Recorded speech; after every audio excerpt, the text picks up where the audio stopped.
اگر انسان نے اپنی آئسولیشن کو پاک کرنا ہے تو اس کے لیے سب سے پہلا طریقہ یہ ہے کہ جس طریقے سے اگر انسان سے گناہ ہوتا ہے تو انسان اتنی ہی زیادہ نیکیاں کرنا شروع کر دے اکیلے میں، چھپ چھپ کے۔ جتنی آپ زیادہ نیکیاں کریں گے چھپ کے، لوگوں کے سامنے کرنے کے بجائے چھپ کے کریں گے، تو اس سے کیا ہوگا؟ اللہ تعالیٰ آپ کے برے گناہوں سے نظر انداز بھی ان کو کر دیں گے، بلکہ آپ کو توفیق بھی دیں گے کہ آپ ان سے توبہ کر لیں۔ سورہ ہود میں اللہ فرماتے ہیں وَأَقِمِ الصَّلَاةَ طَرَفَيِ النَّهَارِ وَزُلَفًا مِنَ اللَّيْلِ، اے میرے بندو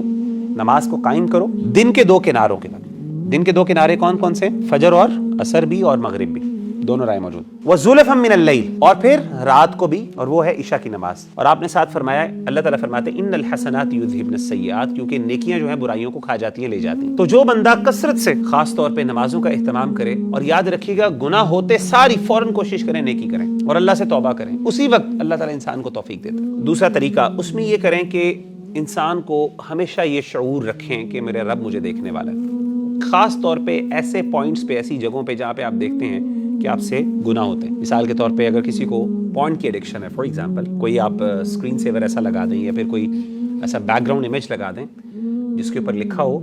کوئی یہ ریمائنڈر ہو آپ کے لیے کہ ان اللہ رقیب، اللہ مجھے دیکھ رہا ہے، یا پھر اپنے ایسی جگہ پہ جہاں پہ ایسا ہوتا ہے وہاں پہ کوئی نہ کوئی اپنے لیے ریمائنڈر لگائیں۔ کانسٹنٹلی انسان کو اس بات کا شعور ہو کہ میرا رب مجھے دیکھ رہا ہے اور میری موت کسی وقت بھی آ سکتی ہے، اور کہیں ایسا نہ ہو کہ میں اسی دوران ہی، اللہ نہ کرے میرے ساتھ کوئی ایسا معاملہ ہو میری موت آ جائے، تو اب اس میں گناہ میں کیا، کیسے میں اللہ کو دکھاؤں گا منہ؟ تو یہ جو شعور ہے یہ انسان اپنے آپ کو رکھے۔ اور اچھا شروع میں آپ کو ذرا ٹائم لگتا ہے، لیکن ایک وقت آتا ہے کہ پھر انسان کا دماغ ایسے چلنا شروع ہوتا ہے کہ ہر گناہ کے وقت انسان کو فوراً اللہ یاد آ جاتا ہے، لیکن شروع میں آپ کو فورسفلی یاد کروانا پڑتا ہے اپنے آپ کو، اور وہ ریمائنڈر کے تھرو آپ کروا سکتے ہیں۔ تیسری چیز یہ ہے کہ کوشش کریں کہ اگر ایک بندے کو خلوت کے گناہ بہت زیادہ تنگ کرتے ہیں تو وہ آئسولیشن میں کم سے کم رہے، اوائڈنگ the situation، زیادہ ٹائم لوگوں کے ساتھ گزارے، فیملی کے ساتھ گزارے، کم ٹائم ہو جس میں آئسولیشن پہ۔ مثال کے طور پہ اکیلا نہ سوئے، یا اکیلا کمرے میں نہ سوئے، کچھ دیر کے لیے فیملی کے ساتھ سوئے، کسی بھائی کے ساتھ سو لے، امی ابو کے پاس چلا جائے۔ کوشش کرے اپنی آئسولیشن کے لمحات کو کم کرے۔ نبی صلی اللہ علیہ وآلہ وسلم نے فرمایا جماعت کے ساتھ رہو، کمپینین شپ میں رہو، ہمیشہ کوشش کرو نیک لوگوں کے ساتھ رہو، کیونکہ شیطان اکیلے پر زیادہ حملہ کرتا ہے نسبتاً دو لوگوں کے۔ تو جب آپ کے ساتھ کوئی بھائی ہے یا کوئی اور ہے یا کوئی دوست ہے یا ایسی جگہ ہے جہاں پہ آپ کی یعنی کوئی کام کرتے ہیں، تو کوشش کریں ایسی جگہ پہ بیٹھیں جہاں پہ دوسرے بھائی بھی موجود ہیں تاکہ شیطان آپ پر حملہ نہ کر سکے۔ اسی طریقے سے جو ایک اور نصیحت جو نبی صلی اللہ علیہ وسلم نے فرمائی وہ یہ تھا کہ ہمیشہ اس بات کا خیال رکھیں جب بھی ایسا گناہ کرنے کا دل چاہے تو اپنے ذہن میں خیال لے کے آئیں، کسی ایسی پرسنالٹی جو آپ کو بہت پسند ہے نا، جس کی آپ بہت رسپیکٹ کرتے ہیں، جس کے سامنے آپ بہت اچھا بننا چاہتے ہیں۔ ہمیشہ ہر بندے کے سامنے نا کچھ ایسے لوگ ہوتے ہیں، کچھ بھائی ہوتے ہیں ہماری زندگی میں، یا ایون فیملی ممبرز ہو سکتا ہے والد ہوں یا والدہ ہوں، کہ جن کے سامنے ہم اپنا بیسٹ امیج پریزنٹ کرنا چاہتے ہیں، پورٹری کرنا چاہتے ہیں۔ ایسے بندے کو سامنے رکھتے ہوئے سوچیں کہ وٹ اف میری یہ برائی کا اس کو پتہ چل جائے۔ آپ صلی اللہ علیہ وسلم نے فرمایا کہ وَاسْتَحْيِي مِنَ اللَّهِ، اللہ سے اس طرح حیا کرو جس طریقے سے تم اپنے کسی فیملی ممبر سے شرم آتی ہے تمہیں، اس طرح اللہ سے شرم کھاؤ۔ اور اس طرح ایک اور حدیث میں ہے، آپ نے فرمایا کہ اس طرح اللہ سے شرم کھاؤ جس طریقے سے ایک نیک آدمی کے سامنے یہ تم برا کام کرتے ہوئے شرم کھاؤ گے۔